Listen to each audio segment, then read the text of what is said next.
Il y a des cyclistes qui dépensent 3 000 € dans une paire de roues pour rouler plus vite, alors qu'ils pourraient gagner plus de vitesse en achetant une combinaison à 200 €. D'autres qui passent des heures à chercher les roulements les plus performants, alors qu'ils perdent 10 fois plus de watts ailleurs. Le problème, c'est que la plupart des cyclistes n'ont absolument aucune idée des optimisations qui valent vraiment le coup. Alors aujourd'hui, je vais classer les optimisations matérielles en cyclisme des pires investissements aux plus rentables. Mais avant de commencer, il faut comprendre une chose. Quand on roule à vélo, notre puissance, elle sert qu'à une seule chose, c'est vaincre les résistances qui nous ralentissent. Il y en a 4. Leur impact dépendra de la pente, notamment la gravité. Plus la pente est élevée, plus la gravité, donc le poids aura un impact important. Là, je vais prendre l'exemple sur du plat. Sur du plat, la résistance principale, ça va être celle aérodynamique. Ça représente environ 90% des résistances, donc c'est énorme, c'est vraiment la plus importante. La deuxième, ça va être le contact entre la route et les pneus. C'est la résistance au roulement qui représente environ 8%. Et la dernière, c'est les pertes mécaniques, donc tout ce qui est au niveau de la chaîne, des roulements, de la transmission, qui représente environ 2%, donc c'est presque marginal comparé aux résistances aéro. Et toutes ces optimisations donc matérielles que vous voyez sur le marché cherchent finalement à réduire une de ces résistances. Le problème, c'est qu'elles n'ont absolument pas toutes le même impact, elles n'ont pas toutes le même prix. Certaines peuvent vous faire gagner des dizaines de watts, certaines vous feront rien gagner, certaines vont vous coûter très cher, certaines sont gratuites. Alors on va voir ensemble lesquelles méritent vraiment votre argent. C'est parti. Pour ça, on va faire une tier list. Je vais vraiment tout classer. On va commencer par la position parce que pour moi, c'est le plus important. J'étais obligé de commencer par la position. Je la mets en S, donc vraiment S, c'est le top des optimisations possibles.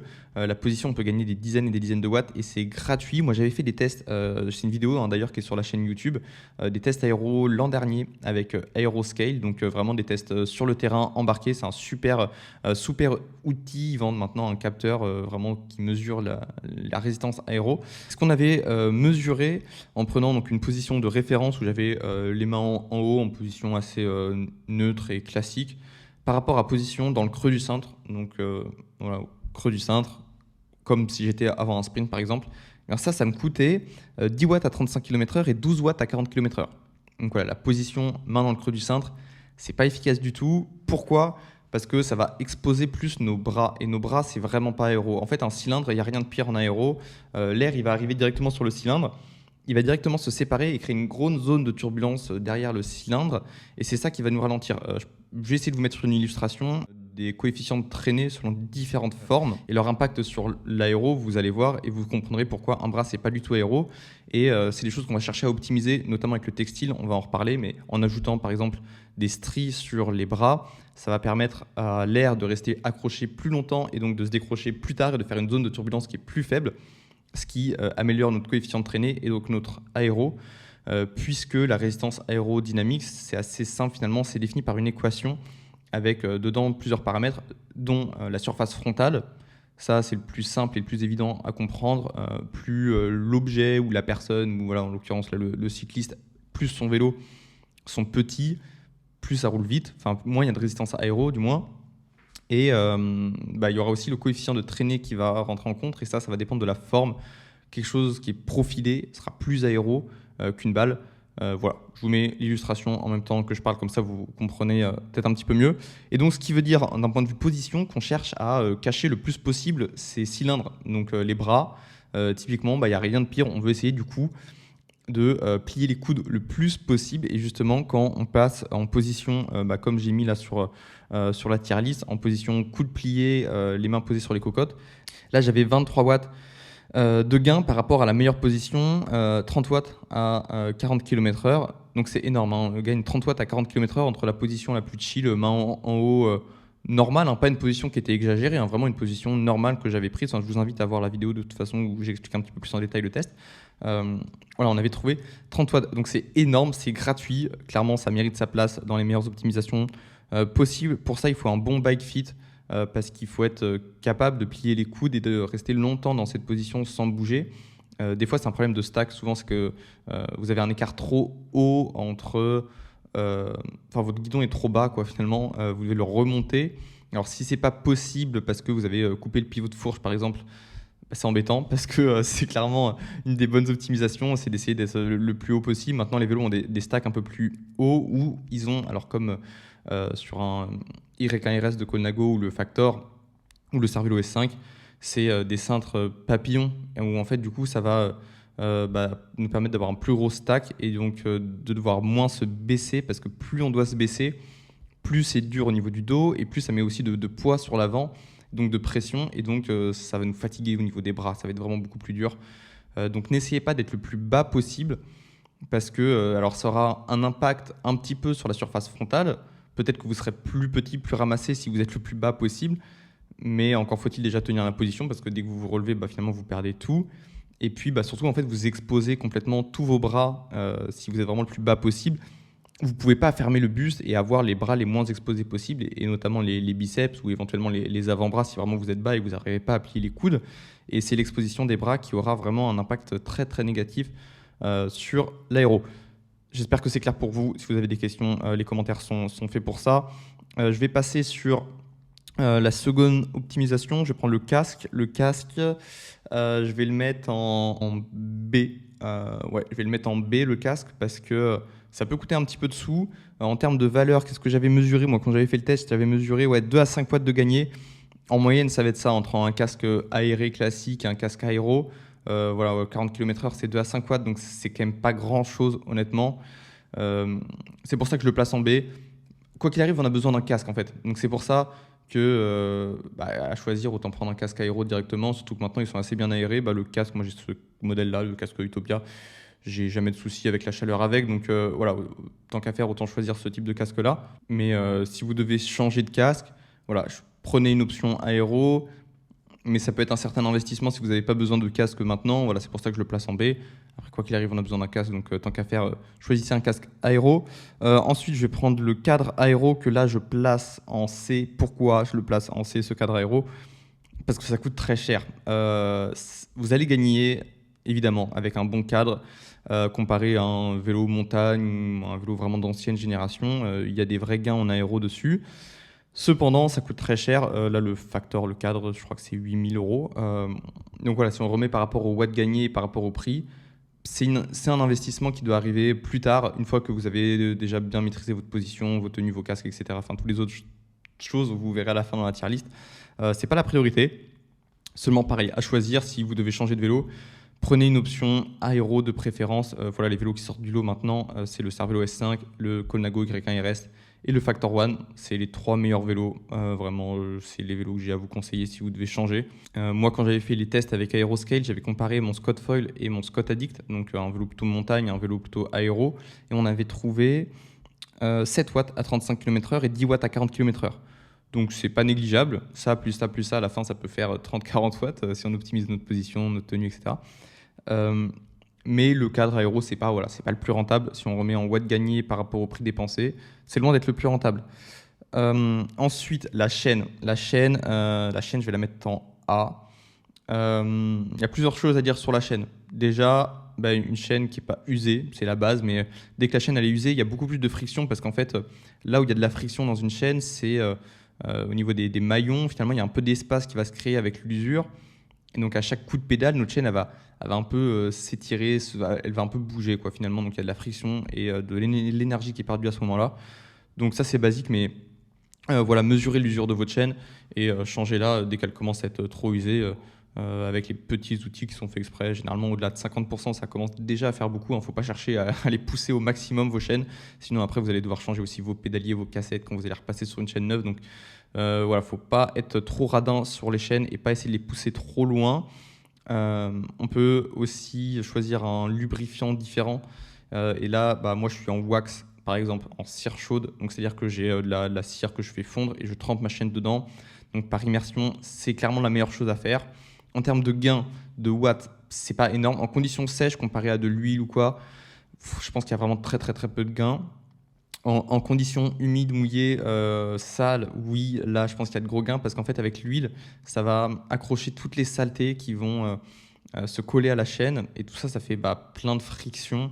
C'est beaucoup moins efficace alors qu'en fait avec la cire, que ce soit la cire par immersion comme je le fais ou de la cire liquide, en fait, ça va être sec, notre chaîne va être sèche, ce qui fait qu'il n'y a rien qui va se coller dessus. Et en conditions sales, ça fait vraiment une grosse différence parce que si on boule dans un peu de sable, etc., et que tout se colle sur la chaîne, forcément, c'est pas efficace.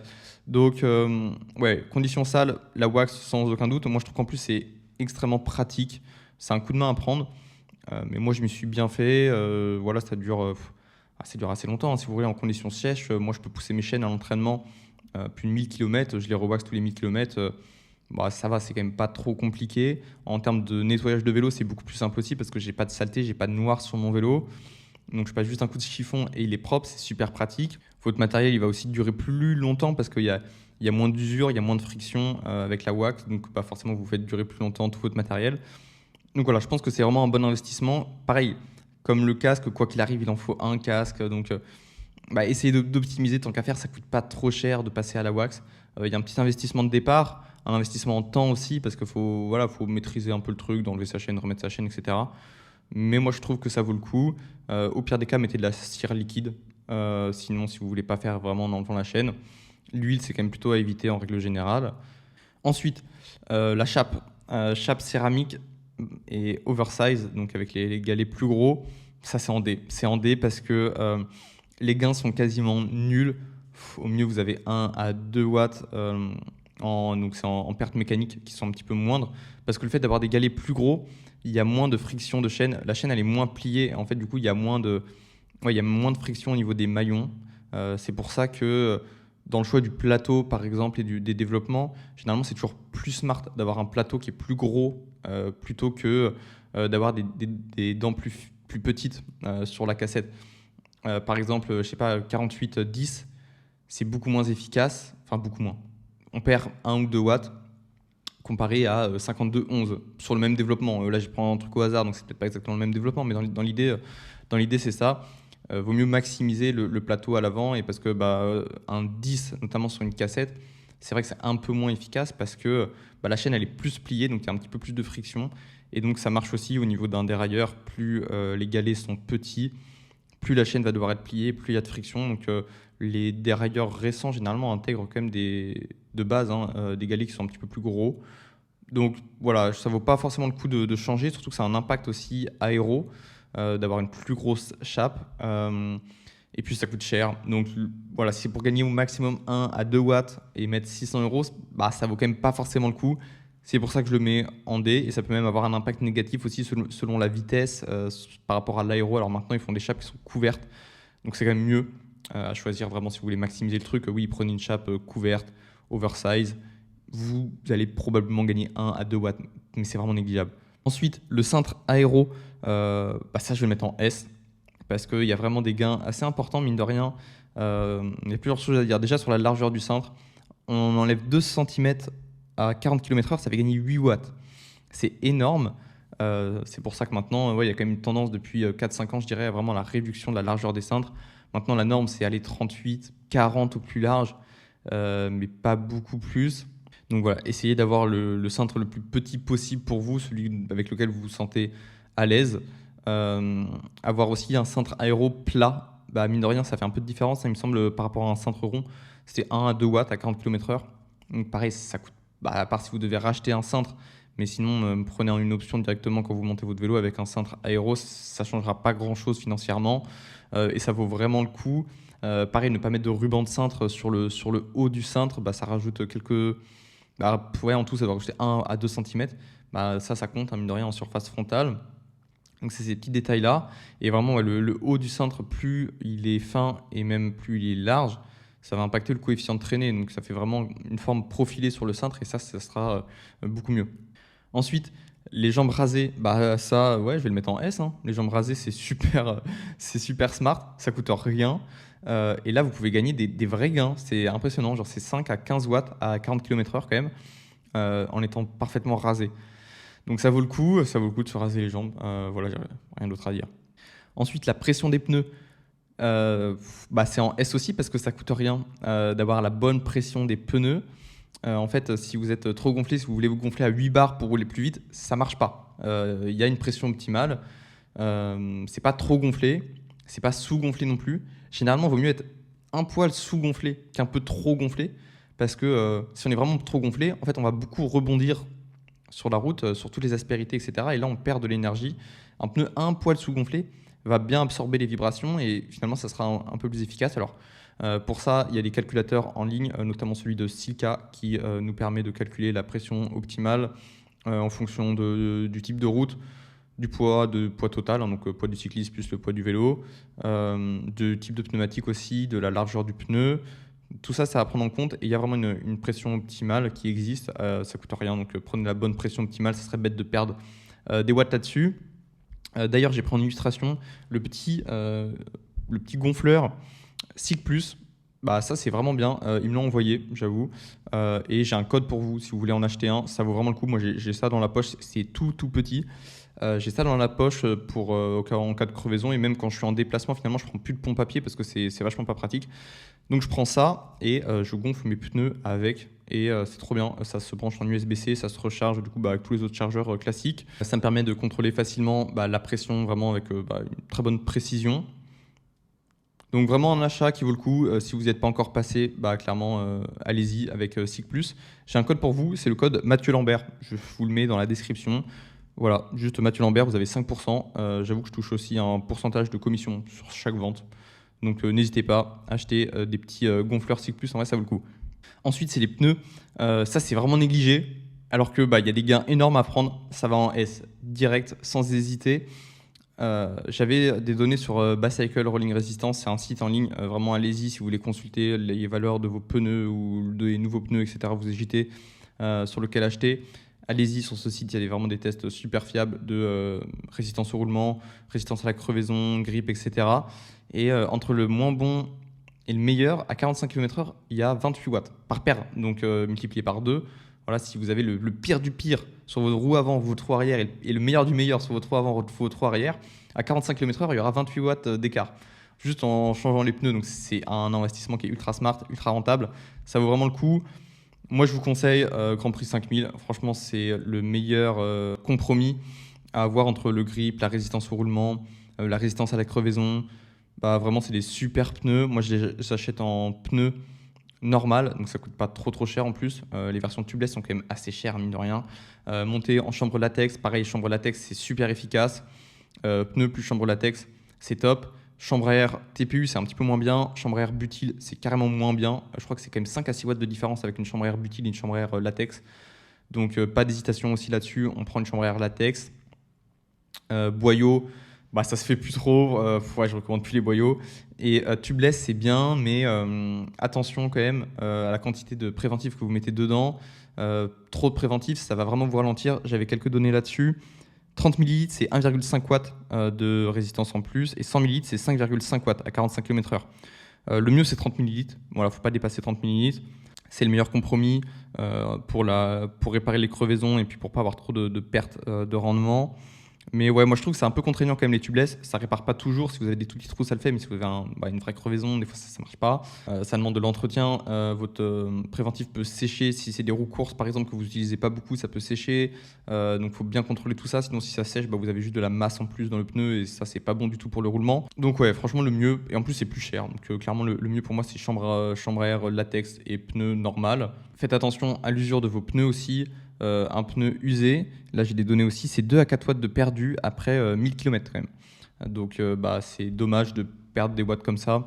Alors à l'entraînement on s'en fout, mais oui, si vous avez des roues courses, typiquement essayez d'avoir toujours les meilleurs pneus dessus, et puis dès que votre pneu il est un petit peu usé, vous le passez sur vos roues d'entraînement. Moi c'est ce que je fais, et c'est la meilleure chose à faire. Les pros ils vont changer sur un Tour de France, ils changent toutes les étapes, voire toutes les 2 étapes, grand max de pneus, quoi. C'est un truc de fou, c'est vraiment un truc de fou.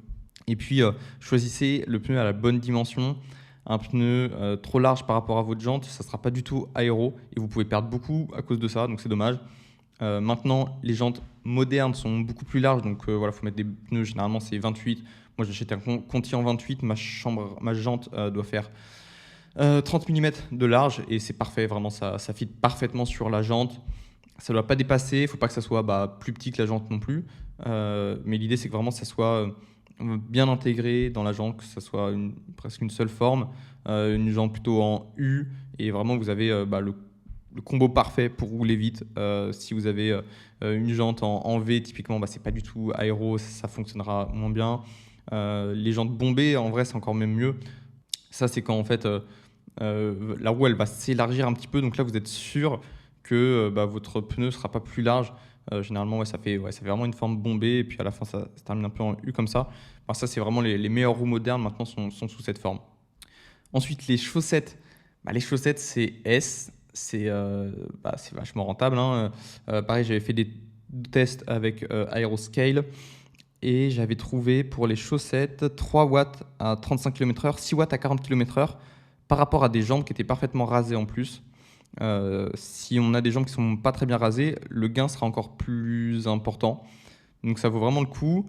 Après, au niveau des chaussettes aéro, voilà, c'est vraiment une chaussette qui fit bien, qui colle bien à la jambe forcément, qui arrive à hauteur de mi-mollet, avec des stries à l'extérieur plutôt si possible. C'est voilà, la nouvelle tendance des chaussettes aéro, c'est ce qui fonctionne le mieux. Donc voilà, encore un gain pas trop cher, clairement, qui va être placé dans le S. Il y a beaucoup de S, c'est bien, vous allez repartir, j'espère, avec beaucoup de bons conseils, que vous allez changer des choses sur votre vélo. Dites-le moi en commentaire ce que vous allez changer, là, je veux savoir.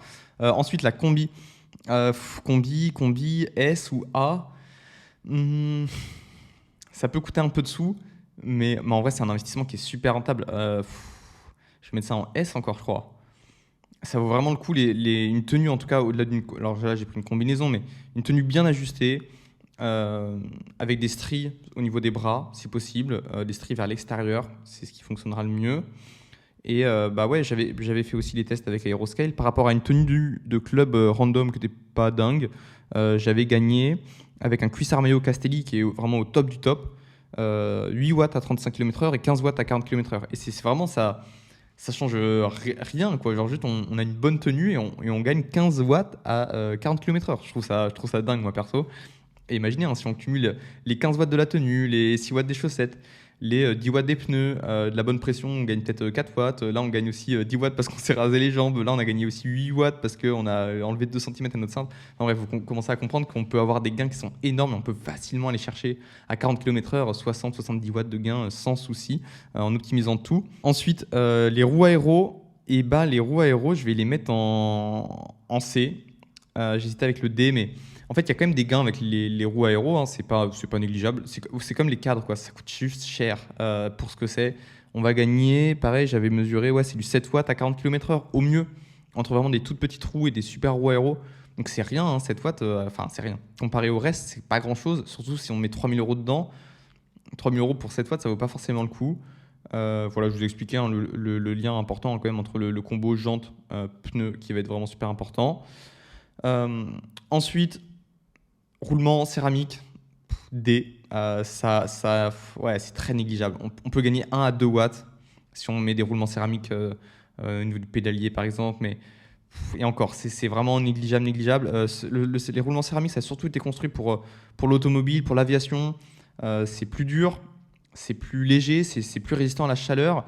Donc voilà, c'est vraiment adapté pour des vitesses de rotation qui sont en milliers de tours minutes, alors qu'en vélo, on va être sur du 100 tours minutes max, quoi. Enfin, on fait rarement plus.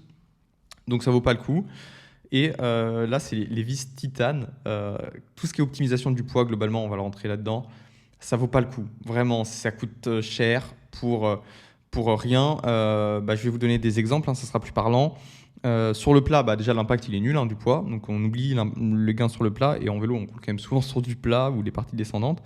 Et en montée, dans du 10%, donc c'est une pente raide, hein. 500 grammes en moins, c'est 3 watts de gagné.